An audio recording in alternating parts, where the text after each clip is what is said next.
Shalom, shalom, bana Zambe. To pesina me merci na kombo na Yesu Kristo. On attend aujourd'hui dans ma pesi biso. To kangi miso bondela. Kotika programme biso o na boka Zambe. Papa na kombo na Yesu Kristo. To pesi merci pour toi les malamu. Merci pour na poko alors. Merci na programme pour peso papa. Oto to yekola amarwana Zambe.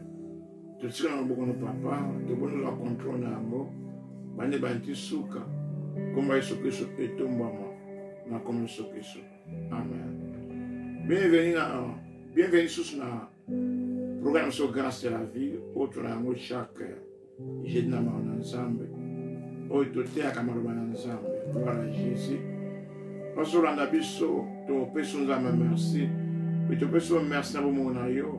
Yo osali kontina tango oyo. Tu peux encourager yo au partager vidéo qu'on a de komoko. Parce que moi ezali invité de komoko. Agara kontina tango oyo. Tu vas koyoka malbala Nzambe. Tu à comment vivre dans la victoire. Elle m'a dit à ona terre qui a moi leki. La terre qui a parti. Na kansa na continue na moi onon soya. En novembre, c'est la 4e bien, la semaine où on surtout, il y a mois en novembre, tout est ce matin, comment vivre dans la victoire. D'autant dans 2 Corinthiens, sur la Bible, quand dans 2 Corinthiens chapitre 2, on attend le verset 14. 2 Corinthiens chapitre 2, verset 14. Grâce soit rendue à Dieu, qui nous a fait toujours triompher en Christ et qui répand par nous en tout lieu l'odeur de sa connaissance. Babi grâce, kembo ezonge pana Nzambe, ye oyo along sakabiso tango nyonso to. Ye o along sakabiso tango nyonso. Ena soka on a grâce soit rendue à Dieu, qui nous fait toujours triompher en Christ. Donc, quand nous sommes Christ, nous avons allongé sa biso. Dans le monde où quand nous sommes Christ, nous avons appelé sa victoire. Mais grâce soit rendue à Dieu. Donc, on va que, et c'est beaucoup nous avons tant union. Parce que yende allongé sa biso. Yende attend sa biso quatre na victoire. Et on va que, bitumba, ils allaient quatre na vivre. Bibitumba oyo vidéo zali abiso. Yama bito zong sa grâce pendant Nzambe parce que yende azo sa to triompha ka to longa ka tango nyonso na kombo na Yesu Kristo. Babi mbara mon côté, babi balete babi tango nyonso toujours en victoire quatre na Yesu Kristo. Toujours triompher. De fois la attitude d'abiso que quatre na Yesu Kristo na victoire. Nous peut maintenir foi na biso pendant kolo Yesu. Parce que victoire en haut, ils ont ma casse na bisoté, ils ont ma yé na bisoté. C'est seulement dans le niveau de foi et pas dans le Yesu. Et au assaillant les courses pour être na biso. Il y a un salat qui est dans la victoire dans mon Yesu. Gloire à Jésus. Eux ont bonne nouvelle. Ils sont malades, il y a le Yesu. Ils sont malades, il y a ngolu. Il y a koyeba été. Quatre na Yesu, toujours en victoire. Quatre na Yesu, toujours vivre en victoire. Casse na Yesu, tout le temps pour la victoire. Ils ont dépend de Bitumosa en moté. Ils ont dépend de Nemosa en moté. Ils ont dépend de la foi de notre Chef dans le Jésus Christ. Peu pour asseoir en gomme dans le côté pour yo, il y a un que ça yo n'engaille tout le temps pour la victoire. Gloire à Jésus. Donc là, nous avons 1 Corinthiens chapitre 15. 1 Corinthiens 15, tout le temps en verset 57. 1 Corinthiens 15, 57.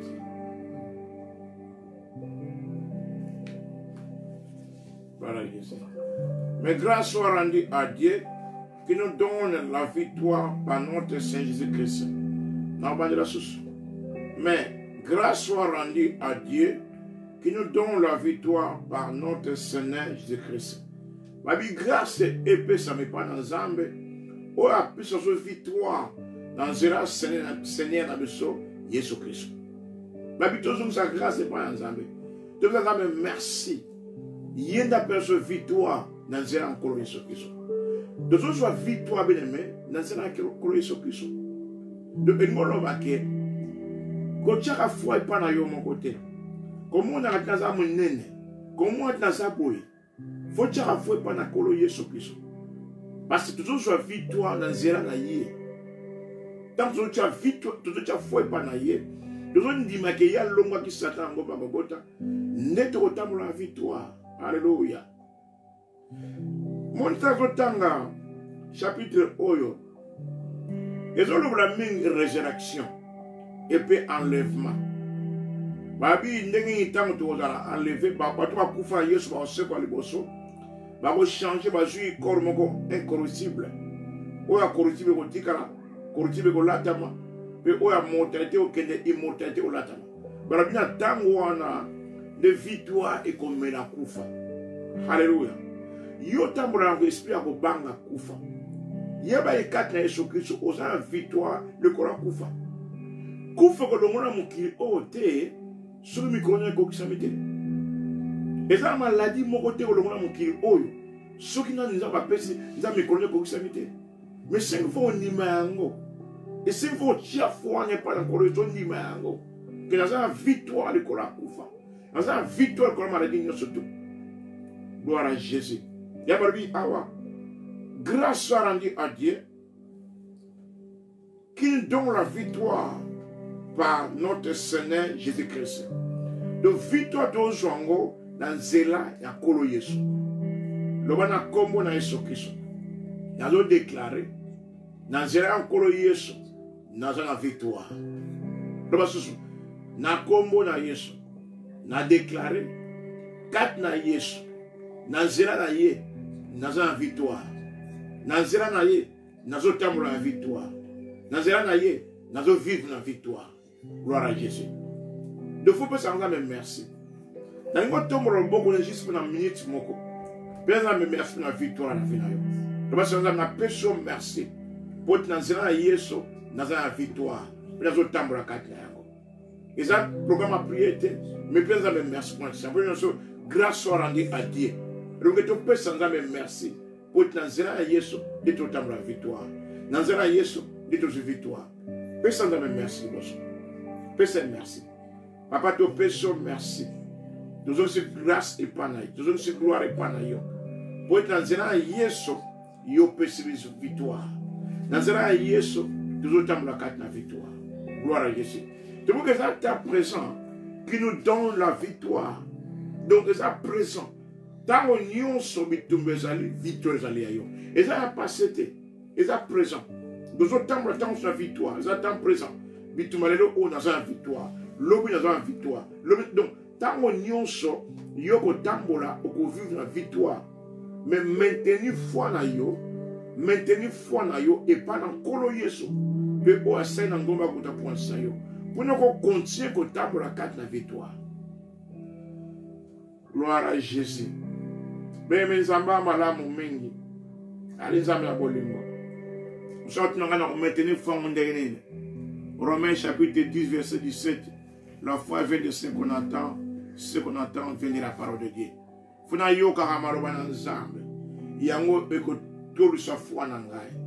Funa yoka maloba na nzambe nazo yoka motango nyonso ezo kosa foi na ngai ezo sunga na maintenir foi na ngai na maintenir ko niveau na ngai. Et pas dans Kolo Yesu, mais pour assailler les cruzo, ou en slangai. Si vous maintenir en mon kolo, toujours, il y a la victoire. Il y a la victoire. Parce que si vous avez une défaite, vous avez une défaite, mais au moins, vous avez une victoire, vous avez une victorieux. Pour tout ça maintenir, il faut ne pas dans Kolo Yesu Christ. Gloire à Jésus. Bemezali samaramu ya kolo Yesu. Donc on comprend la révélation oyo ko banga e ko kende. Ozamu ta kotamura ko banga te atabi tumbe telemi eye ataba ba temeli yo ubike lokola za 4 na Yesu. Victoire nanga ezali pa na ye. Lokola na vandi 4 na Yesu na kozala toujours na victoire. Unazo tambula maloba na nzambe na ozatuna victoire. Satan a kolonga ngai te, bandoki ya famille bakolia ngai te, victoire ezali ya ngai parce que nazo zonga pa na Yesu, parce que nazo maintenir foi na ngai kondima na ngai epa na ye pe wasana ngomba kota points ngai. Gloire à Jésus. Nini okol sa na ngomba kota points na yo. Tika tunatanga verse yango. Yabi keza mwa mke rappel pa bande ko mususu. Na baki mwa po metuzo konche matea oyo ndenge ya ko vivre kat na victoire. On a trouvé un monsieur qui rappelle où on a dit que quelques mois passés. Mais tu continues ma révélation par la grâce de Dieu. Et que ce soit un gars, tu vas table la victoire. Tu vas tout sur auto kutango katamoki oyo. Gloire à Jésus. Donc on a mukana Colossiens chapitre 2. Colossiens chapitre 2. Dans verset 15. Colossiens chapitre 2, Colossiens, chapitre 2, verset 15. Bible de Bisoboy. Gloire à Jésus. Bible de Bisoboy. Il a dépouillé les dominations et les autorités. Nani obabla nzambe. Aboturaki, la domination, l'autorité, aboturaki minduki na bango. Donc aboturaki Satan minduki nyosoto. Et ils ont livré publiquement un spectacle en triomphant d'elle par la croix. Donc, tant que Jésus-Christ a donné une croix sur place, ou a qui crucifié, nous avons botoraki Satan, a botoraki la domination, la autorité, nous qui avons le pouvoir, nous avons botoraki yango, et à rendre bango, à livrer bango, un spectacle public, nous avons longa ki bango na ikulusu. Alléluia. De ikulusu na Yesu, elle est place pour Satana balonga ki. Elle est place pour la principalité, la domination. Zamba longa ki bango, Yesu sa longa ki bango na ikulusu. Elle est place pour victoire, likola bandoki ezomaki. Moi zamba ko tanga ko tambola ko vivre ko banga bandoki te. Oko banga magicien te. Oko banga batima bete, oui baso ko exister. Mais yo olonga bango déjà. Pour te kolo Yesu ne kulusu alonga ki bango. Yantolobi tango maintenir foi na yo pendant kolo Yesu. Ozo croire mo ba olo économie awa que a déployer ki bango ba arme nyonso. A livrer bango un spectacle bango public na kulusu okoza victoire tango nyonso ko na bango. Quelque chose attaque koya, quelque chose bitumbe koya, mais yo ko tambla tout na victoire. Parce qu'ils ont maintenu foi na yo et pas dans kolo Yesu. Puis à Sénangoba ko to na yo. Gloire à Jésus. Maintenir foi na yo kaka. Fixer regard ne pas na Jésus Christ. Fixer en mode kulusu. Et place à l'homme qui Satan. Place à l'homme qui va domination ma principalité. Alléluia. À l'homme qui va domination, ma autorité. Alléluia. La principauté. Et puis victoire et allés ailleurs dans la combo de Jésus Christ. Sangmalam en kolo Yesu beneme. Sangmalam ya kolo Yesu Christ. Tuye baba makambo oyo. Et ko sunga biso mingi. Na tanto de vivre oyo. Et bitumba ndenge na ndenge. Oye baki kat na Yesu Christ. Victoire na yo ezali assuré. Ozo tambra kat na victoire ngo. Ozo mot na défaite te. Ozo ali victorieux na combo na Yesu Christ. Gloire à Jésus. Maintenant, nous avons dans 1 Jean, chapitre 5. 1 Jean, chapitre 5. Nous avons le verset Oyo. Et que nous avons casse beneme. Et que nous avons foi dans le sous. 1 Jean, chapitre 5, verset 4. Nous avons bon. Parce que tout ce qui est né de Dieu triomphe du monde. Et la victoire qui triomphe du monde, c'est notre foi. Victoire ezolonga mukiri oyo ezali foi na yo. Foi oyo zwaki. Foi oyo comme don. Mukolo oyo ambagi Yesu Christ comme Saint Sauveur. Foi ezali kat na yo. Foi akondima kolo Yesu. Oyo asena ngomba kukuta points na yo. Yango ezali victoire. Maintenir foi wana. Toli soit foi wana. La foi vient de ce qu'on entend, vient de la parole de Dieu. Libère la foi, on a. Na kusama roba nzambe ono tamblo na victoire na victoire na victoire tango yoki roba nzambe izo kolsa foi na yo ozo tiango en pratique ozo tambla tu na victoire votre foi vous allez croire et puis ko tambola na roba nzambe vous allez croire et puis ko tiamo roba nzambe en pratique parce que la foi sans œuvre est une foi qui est morte. De foi nous faisons la œuvre. Donc nous tiens en pratique. De foi nous allons actifs. Nous tambour la victoire, la commandation Christ. Gloire à Jésus. Mais c'est très important de comprendre ma cambo oyo. Que Zambé na biso papa na biso. Et c'est à la poste la victoire. À la poste la victoire. Et puis dans toujours la victoire on a la pour Jésus Christ. Ezalo kwa mokolo na mokolo. Mokolo moko te, déjour te, mais mokolo na mokolo, totambola na victoire nango. Na bitumba nyonso, totambola na victoire. Parce que lingo linga te. Ça c'est que to longa kati na mokili oyo. To manozala tu na bitumba. Et bando ya toujours. Mais victoire ezali yanga na yo na kombo na Yesu Kristo. Faut te maintenir foi na biso et pas na kolo Yesu Kristo. Tango maintenir foi ne pas na kolo Yesu Kristo. Ni ko salama. Pour le moment 4 na yo. Vous allez activer 4 na yo et que ça là qui otambla la victoire. Otambla la victoire. Yo te foi pas na kolo Yesu. Vous allez 4 na zo sala sika oyo. Azo tindika yo on otambla la victoire. Otambla la victoire. Bo position nyonso zo longa yango. Ba barrière zo bukana. Bo stake zo longwa. Bo te mulimo 4 na yo azo sala. Azo sala. Nous sommes dans la 4 na biso donc tu es foi et pas na kolo Yesu puis on s'en ngomba kuta point na biso gloire à Jésus. Donc là mon kana Deutéronome chapitre 28. Deutéronome chapitre 28.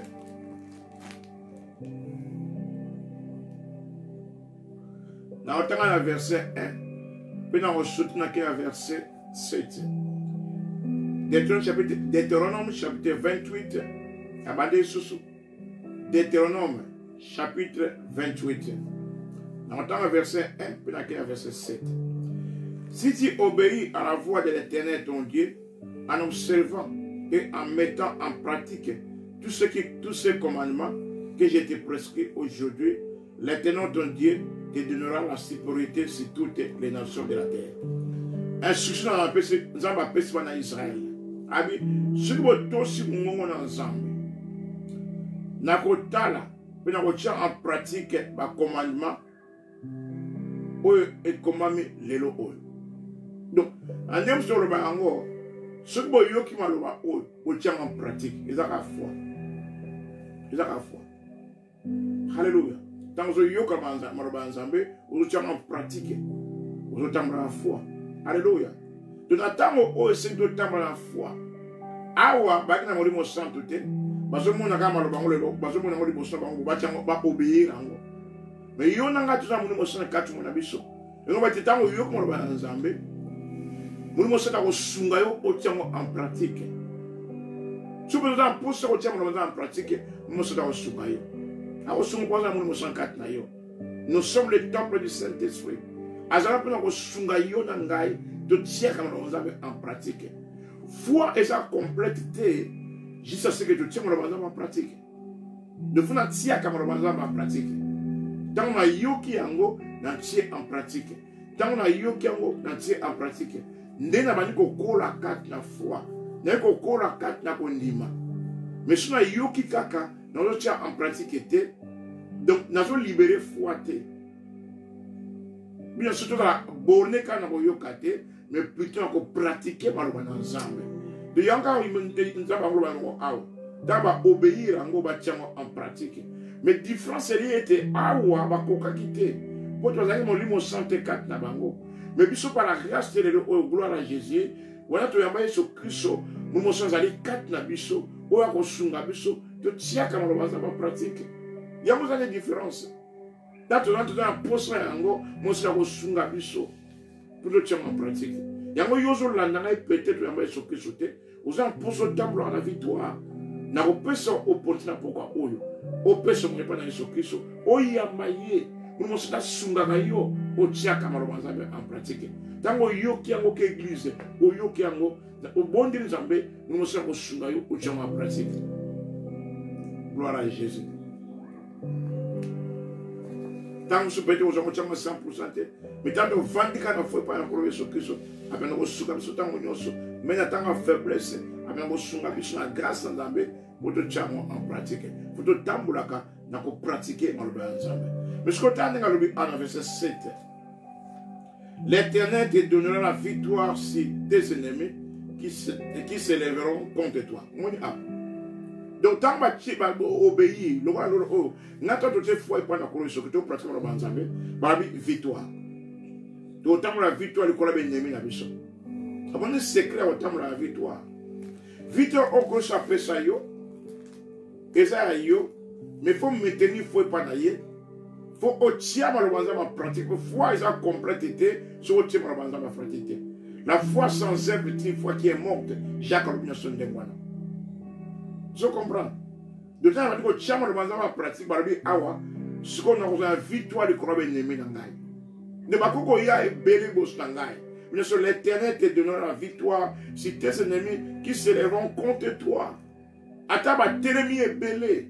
Ata sata télémi. Ataba milima bébé télémi. Ataba noki ba télémi. Ataba demba télémi. Ataba jean diaba télémi. Ata sata tombo de bateau disé bango. Babi Zambé a copé sa yonangai victoire du corona bango. Gloire à Jésus. Donc, victoire des gens yo. Oui, mais par la grâce de Dieu, tu as toujours un poste là. Désir au tchama le bazar en pratique. Tant qu'on va le linga au lingi. On va lui pardonner au pardonner. Donc, on se tient le bazar en pratique par la grâce de Dieu. Et dans un poste à la bichon, poste à mes thèmes, il y a qu'on pratique le bazar ensemble. Ben ba hotel ma ben ba hotel ma toujours ben ça va faire victoire qu'on a bango on no tamba tout na victoire dans on tamba sur la victoire pour être nzambe apesian gloire à Jésus ben nzamba na malam vous allez secret monene ya ko tambola ou ya ko vivre la victoire. L'Éternel te donnera la victoire sur tes ennemis qui s'élèveront contre toi. On peut se rendre au travers des Christ. Dans un Yesu, où on tient foi pendant que Yesu, on a quatre dans Yesu Christ, on a tambour ce qu'on a, on a vivre ce qu'on a victoire. Du croix bénémoine. Ils sortiront contre toi par un seul chemin et ils s'enfuiront devant toi par sept chemins. Bah regarde les bossons dans le chemin mon corps. Bah qui m'a sept chemins. Donc et ne moi ça pour ça vina yo a okima na kombo na Yesu Kristo. Bene ba okima sept chemins. Ba ko panza na kombo na Yesu Kristo. Pourquoi? Parce que yo oza kat na Yesu, yo oza imposé ko tia mo banzambe en pratique. Ba bene ba okima ba opanza na kombo na Yesu Kristo. Ya mo na tamu sumo groupe abatu asangani. Bateme na yo, bateme na ndeko songolo. O comprendre ba banzane. Bona nini? Vetango ya mo. Ba yi pa na chemin moko ba bebisa yo. Mais moi ba banzane. Ba banzane.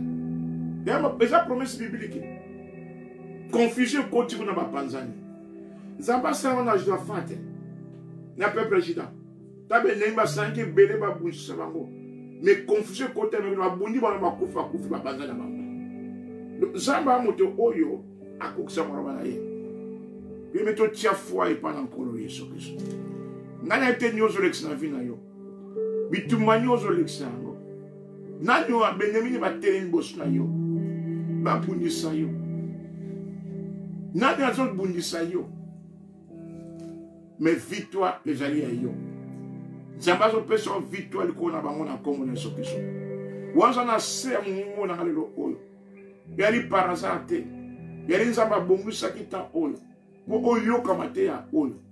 Yozo mitungise mwe bitumbeleke bele. Nazo déclarer na kombo na Yesu Kristo. victoire ezali yo na kombo na Yesu Kristo. Zamba bepeso victoire ko be nemi wana kombo na Yesu Kristo. Place ba sangani. Bazo panza na cette chemin na kombo na Yesu Kristo. Loko uzali mwana nzambe. Oza mposa ko tia mwana nzambe pratique. Oza mposa ko kwa mwana nzambe. Oza mposa ko sala nzambe. Victoire ezali yo na kombo na Yesu Kristo. Oza kat na Yesu. Victoire ezali yo na kombo na Yesu Kristo. Si keto vive na victoire. Si keto tambola na victoire. Si keto liboto tambola na victoire. Na kombo na Yesu Kristo. Zara victoire. Oza victoire liko na bango. Ozo longa bango. Ozo gagner bango. Baza défaite na kombo na Yesu Kristo. Gloire à Jésus. Na mwana moto moko. Azo tambola na victoire. Na mwana moto moko. Ay bitumbeleki mingi. Nata droite bitumba. Na droite bitumba, na gauche bitumba. Maintenant, a déclaré na kombo na Yesu Kristo que Nzambe a tout tambusa na victoire. Non pas seulement bimi situation, alo bimi situation na bitumba ngo, mozo bimi na victoire. Ozo longa bango na kombo na Yesu Kristo. Gota la grandeur ya bitumba wana te. Mais ta la grandeur a kolo Yesu Kristo. Ta la kolo Yesu Kristo. Pe yo no tambre chanus na victoire. Moko na mokolo, on vivre la victoire na kombo na Yesu Kristo. Na déclaré yango. Si kate benemi na yo, ba panza na cette chemin. Ba ki na nzela moko, ba sangana ki, me ba ko panza na kombo na Yesu Kristo. Ba panza na kombo na Yesu Kristo. Poto ali mwana nzambe. Poto ali mwana nzambe. Gloire à Jésus. Gloire à Jésus. Gloire à Jésus. Zabaza malamu benemi. Yozo landa ngai. Nano yabi Yesu Kristo te. Nous allons opporter pour notre scenario. Yako peso mwenye pana Yesu Kristo. Tatoro babe nemi atoro baka batute. Toro milimo. Parce que tu vas promoter Satan ta tizane bato. Mais milimo wana derrière bato. Wetinda batba telemela yo. Wetina ke bundisa yo. Comme on a battu mon arabe esprit. Que je la sima batba bata masamba batba ko bundisa vina yo. Ba panza na kombo na Yesu Kristo. Ba panza na kombo ba kima mbangu liboso na kombo Yesu Kristo. Alléluia, gloire à Jésus. Yo oyebi Yesu Kristo te. Na oyamba ete. Landa maloba osima na ngai. Opeso mone pa na ye. Aya avanda kat na yo. Ote mo sota sunga ka yo tambla na victoire. Na kolo Yesu. Andimiete. Oya kina mokili oyo. Andimiete. Wariki Christine Kurusu. Andimiete bakunda kiyo. Andimiete Kurusu nzamba seku sakio. Andimina motema na ngai. To seku aki. Na confession na munoko na ngai. Seigneur est sauveur. Na bota mi asika. Merci pour ma sumo na nyonso. Elimbe same. Ma pa ma classe Kristo ko petro na ngai. Alali sauvé. Amen. Wana confesser maroba oyo. Yo bota mi asika. Wali mwana nzambe. Kimia nzambe za mwana koma Yesu Kristo. Ba ko tambula victoire na kombo na Yesu Kristo. Victoire ezali ya yo na kombo na Yesu Kristo. Kimia kat na libota na yo. Bika na makila na yo. Bika na nzoti na yo. Bika ya mikuwa na yo. Na kombo na Yesu Kristo. Na déclare guéri na kombo na Yesu Kristo. Zana victoire likolo benemi na kombo na Yesu Kristo. Ba panza na kombo na Yesu Kristo. Na se chemin. Poto ni mwana nzambe. Na kombo na Yesu Kristo. Nete bonere bongo. Amen. Amen. Tu peux dire merci pour notre temps où tu l'exprimer. Gloire et zonga épargne ensemble. Merci pour la connexion temps où on a biso. Merci pour partager ma vidéo na biso. Merci pour la connecter tant mon surtout. De Koutani, on a lobby dans YouTube, Vision Plus TV à partir de 22h. On a un programme sur chambre privée de prière, programme à prière. On a chaque vendredi de 22h à 23h. Ça va connecter le lobby dans YouTube. visionplustv.com à partir de 22h. Au Pamboula Makas, va prier tout ça, va déclaration, va prier la déclaration au Pamboula Makas. Et puis, tu écoutes sur ce prochain à partir de 20h, il y a 20h, pardon, jeudi, on a un programme sur grâce de la vie. Dans ma Pamboula. Bye bye.